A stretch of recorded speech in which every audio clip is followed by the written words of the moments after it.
Köroğlular və Həmzələr 1-ci bölüm Köroğlu dünyası Köroğlu dünyası hiddətdən və üsyandan başlayır. Hiddət və üsyan mərdliklə əkizdir. Çünki onların hər ikisi zirvə səviyyəsinə qalxan, parlaq, ilkin, ehtizazlı hisslərdir. Hər ikisində böyük inkar yaşayır.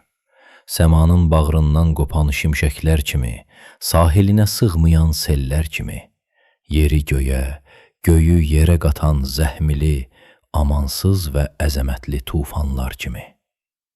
Üsyanda ali bir qüdsiyyət yaşayır. Dünya təmizlənir. Çayların axarı, çiçəklərin ətri, dağların vüqarı qayıdır dünyaya. Bulaq suyu kimi durulaşır aləm. Səmadakı şimşək və yerdəki Köroğlu nərəsi əkizdir. Şimşək səmanın hiddətidir. Köroğlu nərəsi yerdəki qüdrətlilərin, qeyrətlilərin, xalislərin qəzəbi. Hər ikisi möhtəşəmdir. Köroğlu qoşa bulaqdan su içmişdi. Ona görə də nərəsindən aslanlar hürkür, quşlar qanad salır. Qırat dəryadan, Misri qılınc, ildırım parçasından yaranmışdı. Köroğlunun qüdrəti təbiətdəndir. Ona görə də o, sözün böyük mənasında təbiidir, həm də qeyri-adidir. Təbiidir çünki ilahi güc ona təbiət tərəfindən bəxş edilmişdi. Qeyri-adidir çünki ilahi qüdrətə malikdir. Köroğlu nərəsinin yeri göyü titrədən əzəməti qoşabulaq suyunun təsirindəndir. Misri qılıncın kəsəri ildırımdandır. Qıratın səmavi sürəti, dəyanəti, sədaqəti dəryadandır. Atasının gözü çıxarılan gündən başlanır Köroğluluq. Təbiət öz qəhrəmanını sevir. Ona dünyanın ən gözəl atlarını bağışlayır, ən iti qılıncını bəxş edir, ən gözəl bulağın suyunu içirdi. Köroğlunu döyüşə təbiət özü hazırlayır. Şimşək göydə çaxır, Köroğlu yerdə. Yerin də göy kimi şimşəyə ehtiyacı var. Köroğlu yerin şimşəyidir. O şimşək kimi əzəmətlidir, qeyrətlidir, mərddir, sərtdir, genişürəklidir, şairanədir. Tək başına ordular yarır. Dost yolunda başından keçəndir. Paşanın, xotkarın, xanın dərisinə saman təpəndir. Həm də son dərəcə incə qəlbli olan nigarla, alma gözlü, qız bir çəkli qıratla, mərd dəlilərlə, əzəmətli çənlibellə bir nəfəs alan şairanə xilqətdir. Nifrətinə bərabər məhəbbəti var, hiddətinə bərabər nəvazişi var, nərəsinə bərabər kövrəlməsi var, sərtliyinə bərabər zəifliyi var, icidliyinə bərabər sadəlöflüyü var, qəhrəmanlığına bərabər körpəliyi var. Dəlilərin birinin başı ağrıyanda bağrı yarılır. Qıratın belinə sıçrayıb düşmən üstünə cumur. Qıratla insafsız rəftar Köroğlunun ürəyini qanadı. Canım Həmzə, gözüm Həmzə, Həmzə, incitmə Qıratı. Eybəcər və naqis düşmənə canın deyə müraciət etmək Qırata olan məhəbbətdəndir. Qırat Köroğlunun həm dostu, həm də ərköyün balasıdır. Qıratın döyülməsinə, incidilməsinə, zalımlara qan utduran Köroğlu tab gətirməz, sızlar. Sən olasan duz çörəyim Həmzə, incitmə Qıratı. Bu sözlərdə bir yalvarış da var.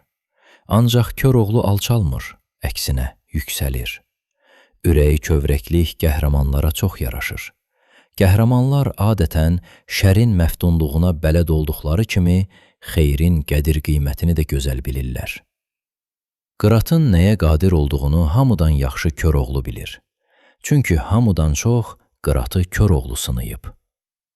Əylən deyim Qıratın qiymətini. 80 min sərkərdə mala da vermə. 80 min ağ tüklü qəmər öyəcə, 80 min xəzinə pula da vermə.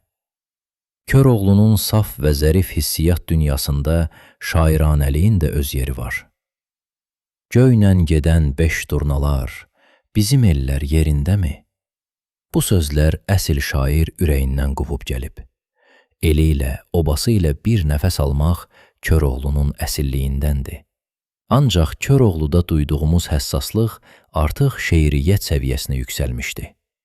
Qıratı dərin bir hüzünlə xatırlayanda Köroğlu şairdir. Canım Qırat, gözüm Qırat, ya Rəbb, Qırat dururmu ola? Nə qədər təbii, kövrək və hüzünlü poeziyadır. Köroğlu şairdir, ürəyi cuşa gəlir. Məni binadan bəslədi, dağlar qoynunda, qoynunda. Köroğlu şairdir, çünki qadın mehrinin böyük mənasını, şeiriyyətini həssaslıqla duyur. Qadın incikliyi onu incidir, sarsıdır, ürəyini titrədir. Ala gözlü Nigar xanım, üzün məndən niyə döndü? Köroğlu şairdir, çünki dost tənəsi onun sinəsinə dağ çəkir. O qovrulur, yanır. Keçər dövran, belə qalmaz. Şad ol, könül, nə məlulsan. Dəlilərim salam almaz. Şad ol, könül, nə məlulsan. Dəmirçoğlu, Dəmirçoğlu. Məlul, məlul, nə baxırsan? Canım, odlara yaxırsan. Dəmirçoğlu, Dəmirçoğlu. Bir anlıq düşünürsən, Köroğlu çənli belsiz, dəlilərsiz, nigarsız, xam eyvazsız yaşaya bilərdimi? Bilməzdi. Köroğlunun səadəti öz dünyasını yaratmasında və bu dünyaya bağlanmasındadır. Həmin dünya namərdlikdən, saxtakarlıqdan, mütüilikdən, xəbislikdən, dönüklükdən uzaqdır. Çənlibel həm real, gerçək bir məkan, həm də rəmzdir. Sıldırım qayalar, çənli, çiskinli dağlar dəliləri və Köroğluları Həsənxanlar dünyasının eybəcərliyindən, naqisliyindən qoruyur. Çənlibel bir səddir. Mərdliyi namərdlikdən, qəhrəmanlığı məkirdən, fədakarlığı fitnəkarlıqdan ayıran bir sədd. Çənlibel qayda qanunlarında makişiliyə, gədalığa, qeyrətsizliyə yer yoxdur. Həmin qanunların mənası budur. İgid gərək meydan ala, düz dura. Müxənnət ölkəsi tavanmaq gərək. Dost yolunda başdan keçmək lazımdır. At igidin qardaşıdır. İgid, igid qulluğunda olar. Köroğlu bütün dəlilərini igidliyi ilə özünə cəlb etmişdi. Onlarla mərd-mərdanə vuruşmuş, onlara doy gəlmiş və öz silahdaşına, dostuna çevirmişdi. Dəlilər Köroğlunun üstünlüyünü təsdiq etmişlər. Dəli Həsən, Dəmirçoğlu, Eyvaz, Çopur Səfər, Dəli Mehdi, Halay Pozan, Tüt dağıdan, Toxmaq vuran, Tanrı tanımaz, Dil bilməz, Bəlli Əhməd igidlərin igidləridir. Ancaq Köroğlu onların hansından üstündür? Çünki hansının kürəyini yerə vura bilmişdi. Çənli belə Köroğlumun ətrafına seçmə oğullar yığılıb. Nə yaxşı ki, dünyada Köroğlu varmış. Onsuz dəliqanlı igidlər yetim qalardılar. Nə yaxşı ki, dünyada dəlilər varmış.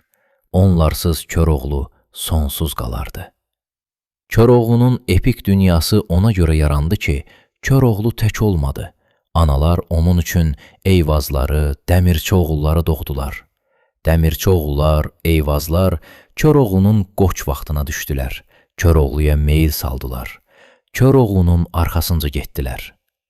Dəlilərin möhtəşəm epik dünyası ona görə yarandı ki, həyatda Köroğlu adlanan yenilməz qüvvə var idi və həmin qüvvə onları birləşdirdi, el gücünə çevirdi.